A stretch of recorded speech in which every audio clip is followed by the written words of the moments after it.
Shriram express news, आपली बातमी आपला आवाज। त्या पत्रामध्ये राज्य शासनाने आपली भूमिका स्पष्ट केलेली आहे। मित्रांनो, मी हे पत्र बारकाईने वाचलंय। कागदी घोडे नाचवण्याचं जे प्रशासनाचं काम आहे ते काम या पत्राच्या माध्यमातून त्यांनी केलेलं आहे। तुम्हाला सगळ्यांना माहिती आहे, उच्च न्यायालयाने निकाल देऊन आज 1.5 वर्ष झालेलं आहे।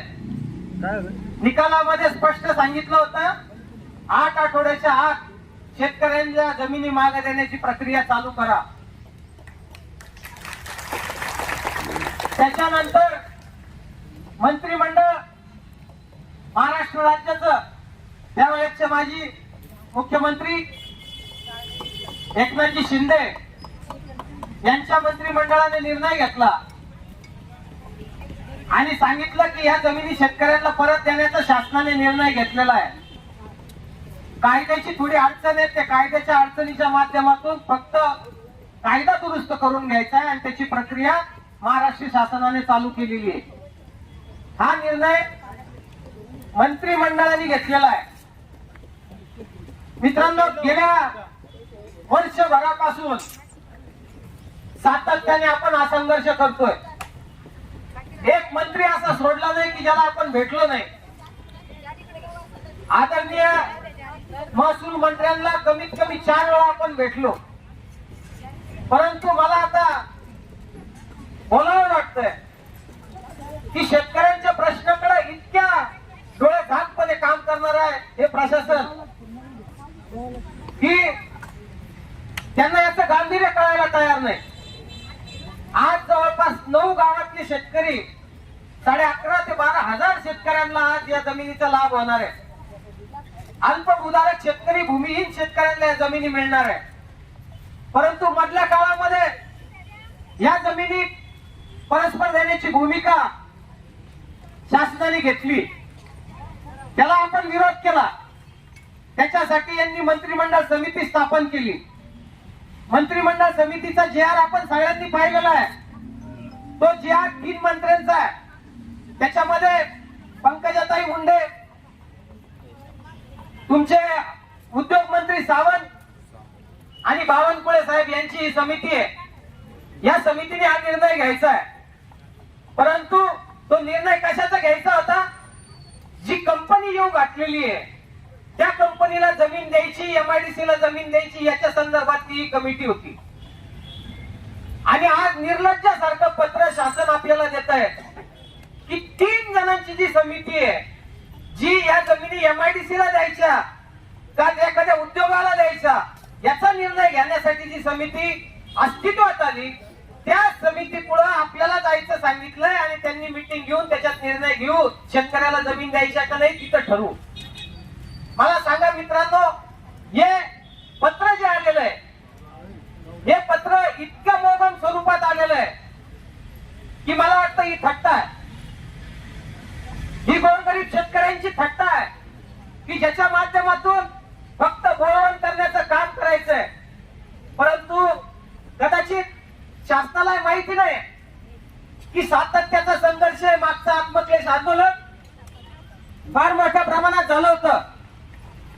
त्या आंदोलनामध्ये शेतकऱ्यांची भूमिका स्पष्ट होती। 5 तास शेतकरी उन्हामध्ये बसलेले होते।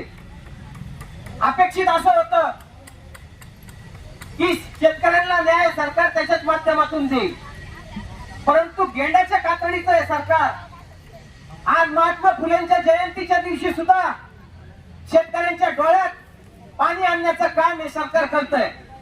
ज्या माणसाने आपलं अख्खं आयुष्य घातलं, ज्या माणसाने समाज सुधारला, त्या माणसाच्या जयंतीच्या दिवशी सुद्धा ही भूमिका, इतकी निर्लज्जपणाची भूमिका आहे। मला असं वाटतं की आपल्याला या पत्राची होळी करायला पाहिजे। आणि मी तुमच्या सगळ्यांच्या समक्ष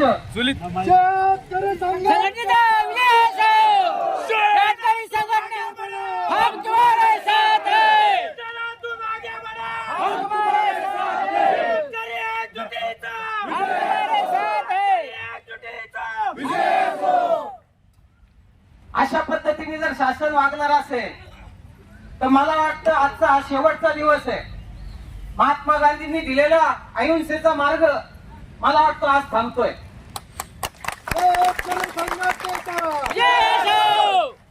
शासनाला काय वाटतं, आम्ही तोडफोड करू शकत नाही का? आम्ही वातावरण खराब करू शकत नाही का? आमच्यात काही दम नाही का? तुम्ही केसेस करणार का आमच्यावर? आज त्याच्यासाठी स्वतःहून आलोय तुमच्या दारात. हिम्मत असेल तर केसेस करा.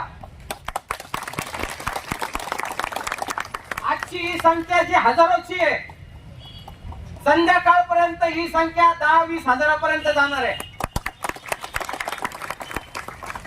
अटक झालेल्या माणसाला सगळं पुरवण्याची जबाबदारी पोलीस खात्याची आहे.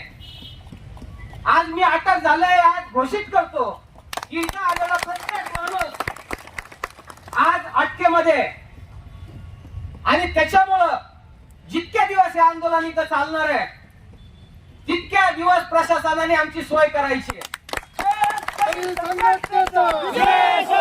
अजित दादा काला साहब तुम आगे बढ़ो, हम तुम्हारे साथ हैं। अजित दादा काला साहब तुम आगे बढ़ो, हम तुम्हारे साथ हैं। जमिनी आमच्या हक्काच्या, नाही कुणाच्या बाबाच्या, अरे जमिनी आमच्या हक्काच्या, नाही कुणाच्या बाबाच्या.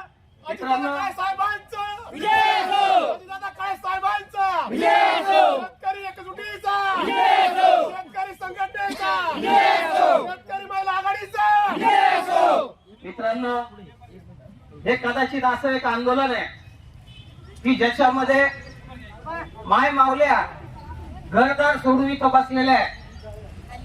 तुम्ही लाडक्या बहिणी समजता ना यांना? तुम्ही लाडक्या बहिणी समजता ना? मग लाडक्या बहिणीचे असे हाल करायचे का? माझी मीडियाच्या प्रतिनिधींना विनंती आहे की तुमचा आवाज खूप बुलंद आहे, ताकदवान आहे. तुम्ही सत्ता बदलू शकता. तुम्ही आमची अवस्था शासनापर्यंत पोहोचवा. शासनाला जर याच्यातनं जाग आली नाही तर मात्र या भगिनी रणरागिणी होती. मग मात्र ते दाखवतील तुम्हाला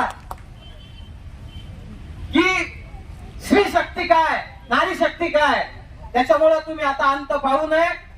मी माननीय देशमुख साहेबांना विनंती करतो की मी आता तुमच्या ताब्यात आहे. मला जिथं न्यायचंय, आम्हाला जिथं न्यायचंय तुम्ही तिथं घेऊन चला. मला कोणतीही व्यवस्था खराब करायची नव्हती.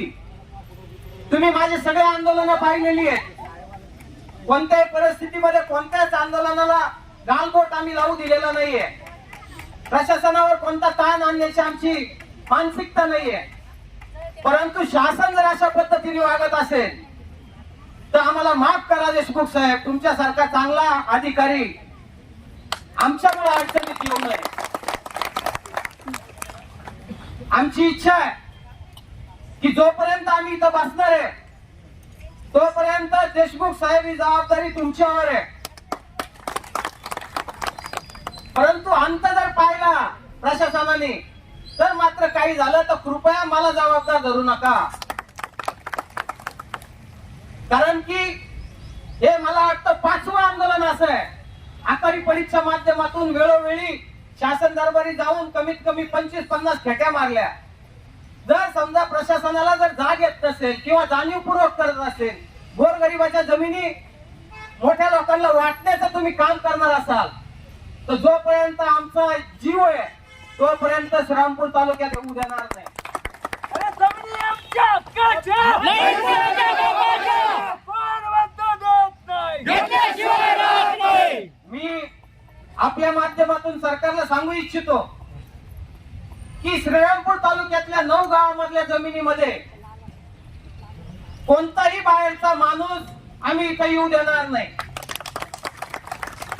श्रीरामपूर तालुक्यातल्या काही महत्वाच्या जमिनी आहे ज्या त्या पण शेतकऱ्याच्या आहेत, परंतु शहराच्या आजूबाजूला आलेल्या आहेत. त्या जमिनी तुम्ही काही लोकांच्या घशात घालण्याचं काम केलंय, त्याला सुद्धा उच्च न्यायालयाने स्थगिती दिलेली आहे. तिथं सुद्धा येऊन आम्ही आंदोलन करू. त्या जमिनी सुद्धा आम्ही मिळू देणार नाही. आणि याच्यासाठी जे काही व्हायचंय आता या निर्णायक परिस्थितीमध्ये आम्ही आलो. त्याच्यामुळं मी प्रशासनाला विनंती करतो आदरणीय आमचे मित्र आहेत देशमुख साहेब, त्यांना विनंती करतो की कृपया तुम्हाला जर प्रशासक बाजू मांडायची असेल किंवा हा विषय प्रशासनापर्यंत पोहोचवायचा असेल तर तात्काळ निर्णय घ्यावा. भाकरी चालू आहेत, स्वयंपाक इथं तयार आहे, तुम्हीच खायला द्यायला पाहिजे अशी आमची काही एवढी परिस्थिती वाईट झालेली नाही. जगाला आम्ही पोशिंदा आहे, आम्ही जगाला खाऊ घालतो, तर आम्ही स्वतःसाठी काही करू शकतो. शेतकरी संघटनेचा जय जवान जय किसान, जय जवान जय किसान. तुम्ही तुमचं दायित्व पूर्ण करा. संध्याकाळचं जेवण तुमच्या हाताने होऊ द्या.